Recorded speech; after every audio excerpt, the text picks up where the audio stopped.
میں شوال کا چاند نظر آ گیا ہے۔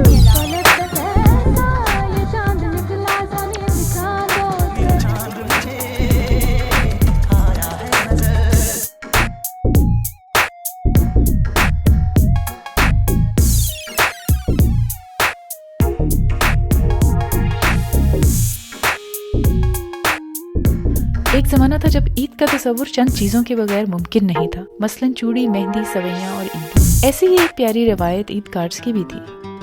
عید سے پہلے کی تیاری میں کارڈوں کی خریداری بھی لازمی ہوا کرتی تھی۔ لوگ دوستوں اور رشتہ داروں کو پوسٹ کے ذریعے یا براہ راست عید کارڈ بھیجنا سماجی زندگی کا بڑا ضروری امر سمجھتے تھے۔ بڑوں کے ساتھ ساتھ بچوں کے لیے بھی اس دور میں ان کارڈز کی ایک کشش ہوتی تھی، جس سے وہ اپنے دوستوں میں مقبولیت کا اندازہ لگایا کرتے تھے۔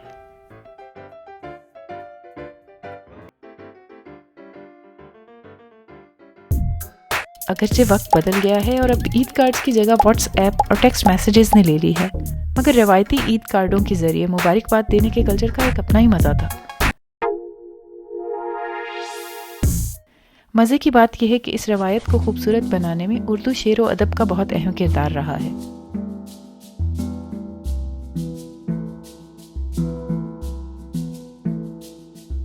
اس ویڈیو میں ہم عید کارڈز کا یہ ایسپیکٹ ایکسپلور کریں گے۔ So let's start. ماہرین کے مطابق برصغیر میں گریٹنگ کارڈز کا آغاز 19ویں صدی کے اواخر میں ہوا، جب انڈیا میں پوسٹ اور ریلوے سسٹم کافی فعال ہو چکا تھا۔ دوستو، کیا آپ عیدی اور عید کارڈز کے بیچ تعلق سے اویئر ہیں؟ چلے میں آپ کو بتاتی ہوں۔ محقق یوسف مسعود کے مطابق عید کارڈز پیغامات کا اوریجن عیدی مانگنے کی کیوٹ ٹریڈیشن سے شروع ہوتا لگتا ہے۔ وہ اپنی تحقیق میں 19ویں صدی کے درمیانی عرصے میں اودھ کے علاقے میں لکھے جانے والے اس میسج کا حوالہ دیتے ہیں جو انڈین صحافی اسد کدوائی کے گریٹ گرینڈ فادر نے اپنے ابا نوازش الرحمان کے لیے ہاتھ سے تیار کیا تھا۔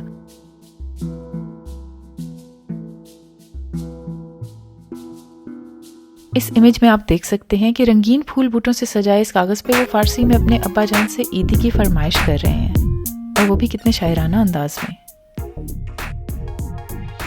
عیدی کا یہ ارلیسٹ ہینڈ ریٹن میسج پاک بھارت مسلم کلچر کی تاریخ و تہذیب کی ایک اہم نشانی ہے۔ کدوائی کے مطابق ہاتھ سے لکھے انہی پیغامات کو اصل میں عیدی کہا جاتا تھا، جو اس دور کے بچے روزہ رکھنے کے انعام اور عید کے تحفے کے طور پر اپنے بڑوں کے لیے لکھا کرتے تھے۔ کیسی دلچسپ بات ہے۔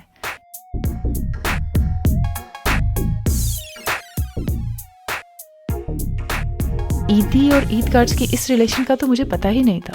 کیا آپ جانتے تھے؟ عیدی کے اوریجن کے بارے میں آپ کا کیا خیال ہے؟ اپنے کامنٹس کے ذریعے ضرور بتائیے گا۔ یوسف صاحب کے مطابق 20ویں صدی میں پرنٹ ہونے والے اولین عید کارڈز پہ جو تحریریں اور پیغامات لکھے جاتے تھے وہ ہندوستانی بچوں کے لکھے عیدی کے رکوں سے ہی متاثر تھے۔ وہ آرٹ اور ڈیزائن کی ٹیکنیک میں 1930 سے لے کر 1950 تک ان کارڈز پہ زیادہ تر کلونیل کلچر کا غلبہ رہا۔ اس دور میں حافظ قمر الدین اینڈ سنز جیسے پرنٹرز نے لاہور کی پرنٹنگ پریس سے یورپ سے امپورٹڈ کرسمس کارڈ کی کھیپ کو ہی عید مبارک کے الفاظ کا اضافہ کر کے مسلم صارفین کو بیچنا شروع کر دیا۔ پرانے عید کارڈز کی سب سے اچھی بات یہ تھی کہ ان پہ لکھی جانے والی عید گریٹنگز عام نہیں بلکہ بڑی شاعرانہ قسم کی ہوا کرتی تھی۔ چاہے آپ کو اپنے کسی باس کو کارڈ بھیجنا ہے یا اپنے کسی انکل آنٹی کو، عید کارڈ پہ لکھی شاعری سے آپ کے اعلیٰ ذوق کا پتہ چلنا چاہیے۔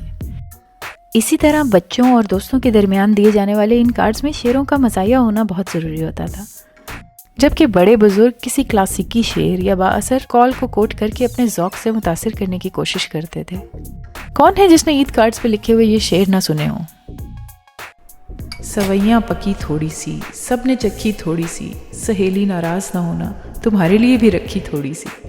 اور یا پھر اے چاند میرے چاند سے کہہ چاند مبارک، تمہارے چاند سے چہرے کی جب بھی دید ہوتی ہے، اسی دن پھول کھلتے ہیں، اسی دن عید ہوتی ہے۔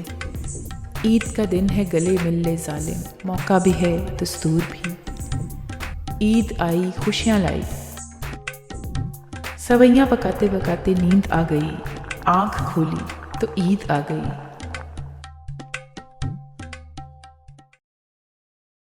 بعض اوقات تو اشعار کا کوئی تعلق بھی نہیں ہوتا تھا مگر جڑ دیا جاتا تھا۔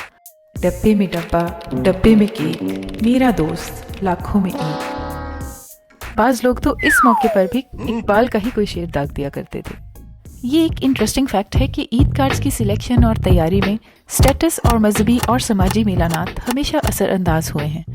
مثلاً اچھی کوالٹی اور آرٹ کے کارڈز اکثر مہنگے ہوا کرتے تھے، جبکہ سستے کارڈز پر زیادہ تر چاند، تارا، بھالو، ہارٹس، مہندی یا گلابوں اور مسجدوں کے محرابوں کے اسٹاک امیجز پائے جاتے تھے۔ لیٹ 90s میں آرچیز اور کارڈ کمپنی کے ارائیول سے aesthetically designed cards elite class کے کارپوریٹ امپلائیز اور ہائی فائی لورز میں ایک اسٹیٹس سمبل کے طور پہ بھی جانے جاتے تھے۔ اس دور کی فلموں میں بھی لڑکا لڑکی ایک دوسرے کو خطوط کے ذریعے پیغامات بھیجتے دکھائی دیتے ہیں، اور دوسری چیزوں کی طرح بالی ووڈ کا اثر عید کارڈز پر بھی کافی رہا۔ فلموں کے رسیا لوگوں کے لیے ایکٹر ایکٹریسز کی تصویروں سے سجے پوسٹ کارڈز بازاروں میں آ جاتے جو نہایت سستے ہوا کرتے تھے۔ غالباً یہی زمانہ تھا جب شعر و شاعری اور آرٹ اور ڈیزائن کے معیار میں بھی کمی آنے لگی، کیونکہ ان پوسٹ کارڈوں پہ لکھنے کی کوئی خاص جگہ نہیں ہوا کرتی تھی۔ یوں آہستہ آہستہ عید کارڈز پہ لکھے جانے والے پیغامات مختصر ہونے لگے۔ تحفظ ماحول، مہنگائی، کاغذ اور پرنٹنگ کی قیمتیں زیادہ، جبکہ تعلیمی معیار کم ہونے کی وجہ سے ہی شاید یہ کارڈز اب ناپید ہو گئے ہیں۔ وقت بدلا تو انٹرنیٹ کلچر کے آنے سے گریٹنگ کارڈز بھی ای کارڈز میں بدل گئے، اور لوگ اب ہال مارک یا 123 گریٹنگز کی فری سروس کے ذریعے ایک دوسرے کو کارڈز ای میل کرنے لگے۔ چونکہ یہ کارڈز فری تھے، اس لیے ان کو بغیر سوچے سمجھے ایک ہی شخص کو کئی بار بھیج دیا جاتا، جس سے یہ ایک طرح کا نیوسنس بن گئے۔ عید کارڈز لکھنے کا تعلق چونکہ خط لکھنے کی عادت اور رواج سے منسلک تھا، لہٰذا خط کی نوعیت اور ذرائع بدلے تو عید کارڈز پہ لکھے جانے والے پیغامات بھی انٹرنیٹ پوسٹوں میں تبدیل ہو گئے۔ آج کل کی WhatsApp stories and status, memes, GIFs دیکھا جائے تو عید کارڈز ہی کی ایک الیکٹرانک شکل ہیں۔ تاہم عید کے یہ جدید پیغامات انڈیویجولزم کا بہت زیادہ شکار ہیں۔ بسائڈس یہ پوسٹ یا ٹیکسٹ میسیجز دو طرفہ کمیونیکیشن کے بجائے یک طرفہ سیلف پروجیکشن سے بھرے اور کافی شیلو دکھائی دیتے ہیں، کیونکہ پوسٹ کرنے والے کا زیادہ تر مقصد اپنی نمائش ہوتا ہے۔ یوں بھی ان میسیجز میں ون سائز فٹ آل کا فارمولہ لاگو کر کے ایک ہی میسیج بہت سے لوگوں کو فارورڈ کر دیا جاتا ہے، یا یوں کہیے کہ ایک ہی بار میں سب کو بھگتا دیا جاتا ہے۔ بہرحال ہر دور کی ٹریڈیشنز اس دور کی اکانومی اور کلچر سے جڑی ہوتی ہیں، اس لیے ان کا بدلنا تو لازم ہی ہے۔ تاہم ان تبدیلیوں سے کسی سوسائٹی کے ادبی ذوق اور سوشل تعلقات میں اضافہ ہو رہا ہے یا گراوٹ آئی ہے، یہ میٹر کرتا ہے۔